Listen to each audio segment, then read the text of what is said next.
जे माझं गाव आहे रेठरे बुद्रुक त्या ठिकाणी हा आज घाटाचं उद्घाटन झालेलं आहे. मी 12 वर्ष खासदार होते आणि त्या खासदारकीच्या काळात इनफॅक्ट संसद आदर्श ग्राम योजना ज्यावेळेला आली त्यावेळेला माझी इच्छा होती की आपण हे गावच दत्तक घेऊया. पण ज्यावेळेला गाईडलाईन्स आले की आपण स्वतःचं गाव घेऊ शकत नाही किंवा 3,000 लोकसंख्येचंच गाव आपण घेऊ शकतो, अशा वेळेला मला आपलंच गाव दत्तक घेता आलं नाही.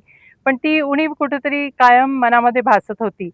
पण 12 वर्ष खासदार असताना दरवर्षी वेगवेगळ्या गावातून लोक माझ्याकडे यायचे, आमच्या गावामध्ये विकास निधी पाहिजे आणि मी विकास निधी देत राहिले. पण ज्यावेळेला माझी कारकीर्द संपायची वेळ आली त्यावेळेला मला मनापासून वाटलं की नाही, मला माझ्या गावासाठी काहीतरी करायचं आहे. आणि त्यावेळेला स्वतःहून फोन करून माझ्या चुलत भावाला फोन केला आणि म्हटलं की मला काहीतरी करायचं आहे, मला सरपंचांची भेट घालून दे. आणि मग त्यांनी प्रस्ताव आणले. त्यांनी अर्थात सुरेशाबा असतील, अतुलाबा असतील त्यांच्याशी बोलून आपण काय गावासाठी करणं हे गरजेचं आहे. आणि गावकऱ्यांनी सगळ्यांनी मिळून अतिशय सुंदर एक मास्टर प्लॅन या नदीकाठला तयार केलेला होता.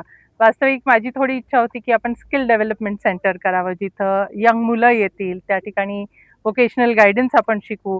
कारण त्या पद्धतीचे मी पुण्यामध्ये आणि इतर ठिकाणी सुद्धा असे सेंटर्स केले होते. पण सगळ्या गावकऱ्यांची इच्छा बघितल्यानंतर मला सुद्धा मोह झाला नाही, त्यांचं आपण ऐकलं पाहिजे. ह्या नदीत माझे वडील पोहलेत असं आम्हाला नेहमी सांगायचे.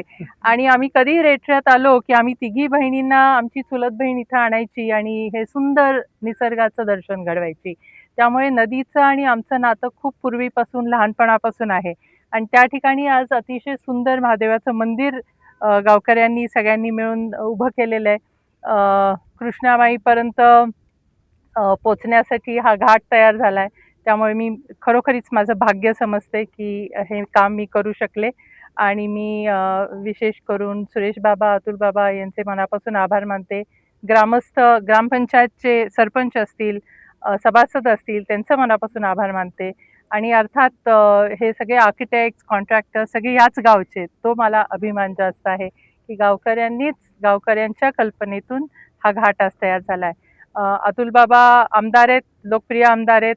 त्यांना सुद्धा अतिशय सुंदर संधी काम करायची मिळाली आणि रिव्हरफ्रंट डेव्हलपमेंटच्या माध्यमातून ह्या पुढच्या काळात टप्प्याटप्प्याने या ठिकाणी आणखीन सुंदर हा परिसर होईल. ॲज इट इज हा परिसर फार सुंदर आहे. कृष्णाकाठ म्हणजे निसर्गाचा ठेवा आहे.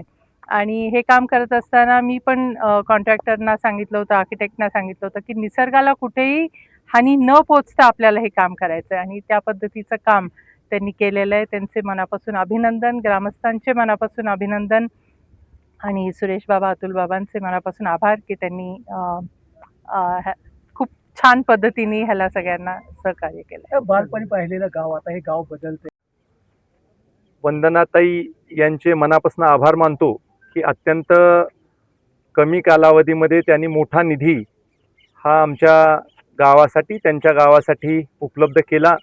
खरं तर खासदारांचा जो स्थानिक विकास निधी असतो तो बरेच टप्पे पाडून, मतदारसंघ मोठे असतात त्यामुळे तिथं टप्प्याटप्प्याने देण्यात येतो. आणि राज्यसभेच्या खासदार म्हणून त्यांना देखील अनेक ठिकाणून मागणी येत होती. त्यातून त्यांनी आपल्या गावासाठी इतका मोठा निधी उपलब्ध करून दिला. त्याच्याबद्दल रेठऱ्यातल्या सगळ्या नागरिकांच्या वतीनं, कराड दक्षिण विधानसभा मतदारसंघाच्या वतीनं ताईंचे मी लक्ष आभार मानतो. खरं तर अनेक दिवसापासून लोकांची मागणी होती की इथं एक सुसज्ज असा घाट हा नदीकाठी व्हावा, पण एकदम एवढा मोठा निधी हा घाटासाठी उपलब्ध होत नव्हता. आणि त्यामुळं हा निधी हा आमच्यासाठी अत्यंत महत्त्वाचा होता.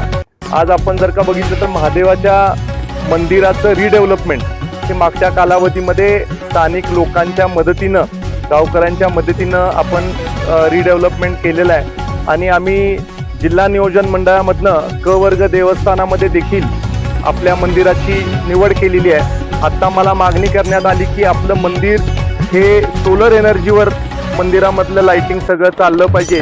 त्यासाठी आपण सोलरचा प्रस्ताव देखील आत्ता त्वरित त्यांचा मंजूर करून देतोय. त्याचबरोबर पेवर ब्लॉक जिथं जिथं बसवणं गरजेचं होतं तिथं तिथं आपण पेवर ब्लॉक देखील बसवलेले आहेत. खरं तर या परिसरामध्ये रिव्हरफ्रंट डेव्हलपमेंटचा प्रोजेक्ट व्हावा याच्यासाठीचा माझा मनापासूनचा प्रयत्न होता आणि त्यामुळं विधानसभा सदस्य म्हणून माझी ज्यावेळेला जनतेने निवड केली त्या दिवसापासून मी 2 ठिकाणचं रिव्हरफ्रंट डेव्हलपमेंटची कामं ही सरकारच्या दरबारामध्ये पोचवण्याचं काम केलं. कराड शहरालगत रिव्हरफ्रंट डेव्हलपमेंट व्हावी याच्यासाठीचा माझा प्रयत्न होता. तो देखील प्रस्ताव आता आपण एस्टिमेट करण्याच्या लेवलपर्यंत आणलेला आहे. आणि त्याचबरोबर आपलं हे गाव असेल, आटके गाव असेल, या दोन्ही गावांची देखील रिव्हरफ्रंट डेव्हलपमेंट व्हावी याच्यासाठीचा प्रस्ताव आदरणीय मुख्यमंत्री साहेबांकडे देऊन त्याचं देखील एस्टिमेट व्हावं अशा दृष्टीनं त्याच्यावर आदेश हे आदरणीय सन्माननीय मुख्यमंत्र्यांचे झालेले आहेत. ह्या गावाला खूप मोठं पोटेन्शियल